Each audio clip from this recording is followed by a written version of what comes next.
Hello friends, I'm Katrina, and in this video I'm going to show you how to add a contact form to your WordPress website. This video is inspired by a question that I received on YouTube from Aaliyah, so thank you Aaliyah so much for this awesome question. Aaliyah wrote, "Hello Katrina, thank you for all your videos, very helpful. You're welcome Aaliyah, and thank you for watching.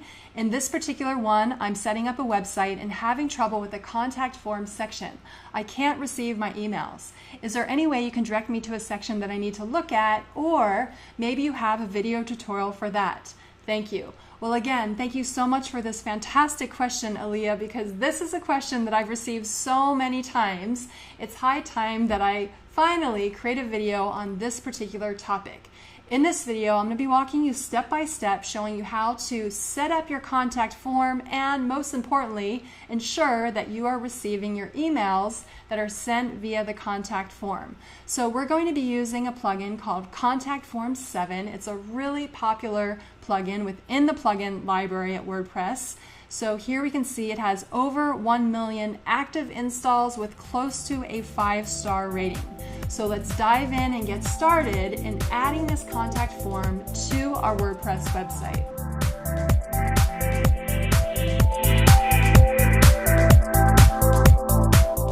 So here we are on the dashboard of our WordPress website. First step is we need to add Contact Form 7 to our WordPress website.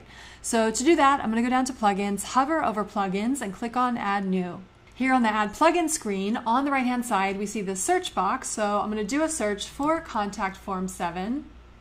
Then we'll see on the top left-hand side, Contact Form 7. We can see that it has over 1 million active installs and close to a 5-star rating. So I'm going to install this by clicking on Install Now.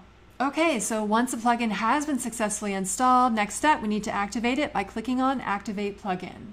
Once the plugin has been activated, you'll see a message right here at the top, Plugin Activated, and you'll also see it down below within your lineup of all the plugins that you have on your website. On the left-hand side, you'll also see this Contact section right here, which has been added to the left-hand sidebar. So I'm going to click on Contact Forms. And here we see by default, when we install and activate Contact Form 7, it comes with a built-in contact form right here. If you don't see this, then all you need to do is go up to the top and click on Add New.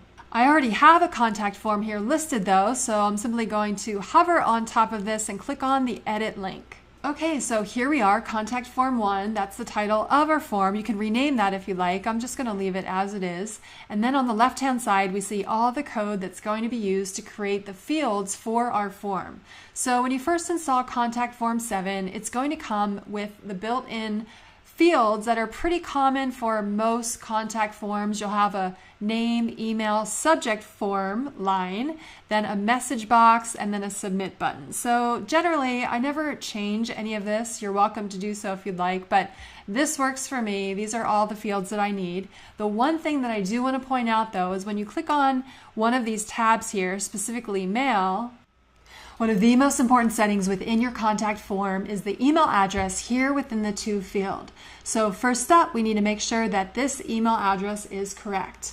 Once you have the To email address set up, next up is the From email address. And when you install Contact Form 7, it will give you this default email address called WordPress@ and your domain name. If you use this email address, make sure that you add it to your contact list within your email service provider or to your safe senders list. Otherwise, your emails may end up in your spam box. So if you're not receiving your email addresses, make sure that you do check your spam box. To simplify things and prevent the spam box altogether, I simply replace this email address with the same email address I'm using in the To field above. So in this instance, I'm going to replace the WordPress domain right here with my email address I've used up above right there.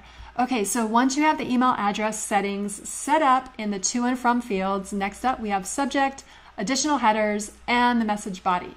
I don't usually change any of these. I leave everything as they are in the default mode.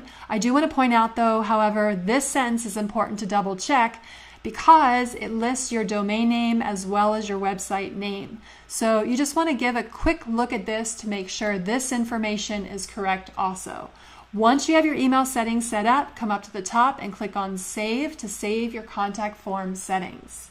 Okay, once the contact form has been saved, next up we have our messages. So I'm going to click on messages.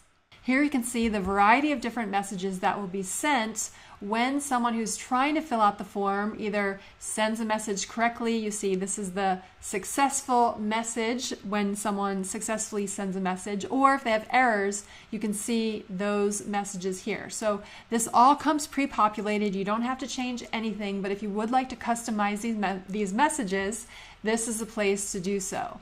Okay, and then we have additional settings right here if you'd like to add customization code snippets right here.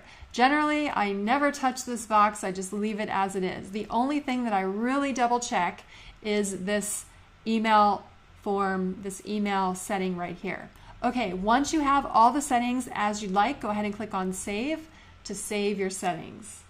Then once the settings have been saved, here we'll see shortcode at the top. We want to highlight this and copy it. So I'm just going to highlight and copy this shortcode right here. Then you want to go to the page, your contact page, where you can add this shortcode. So I'm going to go over to Pages.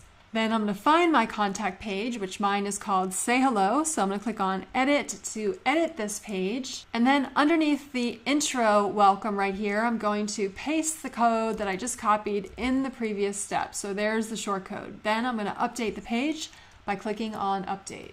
Okay, so once the settings have been saved, we can check out the page by clicking on View Page. And here we see our page, our contact page. And when I scroll down, voila, there is my super cool form. Now let's double check to make sure that when I send a message, it goes to my email address. So I'm just going to add my name here, my email, a subject, and a message. Then once you have the form filled out, go ahead and click on Send to send the form. Okay, thank you for the message. It has been sent. Awesome. Now let's go to my email box and make sure that I've received this message. So here we are within my email box, and voila, here is the message that we just sent from my website using Contact Form 7. So when I click on this, here we see the email as well as a note at the bottom. This email was sent from a contact form on my website name and my website domain. So this is one way to add a contact form to your WordPress website using Contact Form 7. Thank you so much, Aaliyah, for this awesome question. And for all of you who are watching, thank you so much. I hope this video was helpful to you. If it was, feel free to leave me a comment below, like this video, and share this video with your friends. And if you'd like to receive updates on my next videos, I will be posting more videos on YouTube, so be sure to subscribe to my YouTube channel. Last but not least, I want to quickly mention that I share lots of resources to help you build an online business on my website. That's me on the homepage. So be sure to check out Katrina.com for tools and tutorials that can help you build a profitable online business. Thank you so much for watching. Until next time, keep learning web skills, and I'll see you in the next video.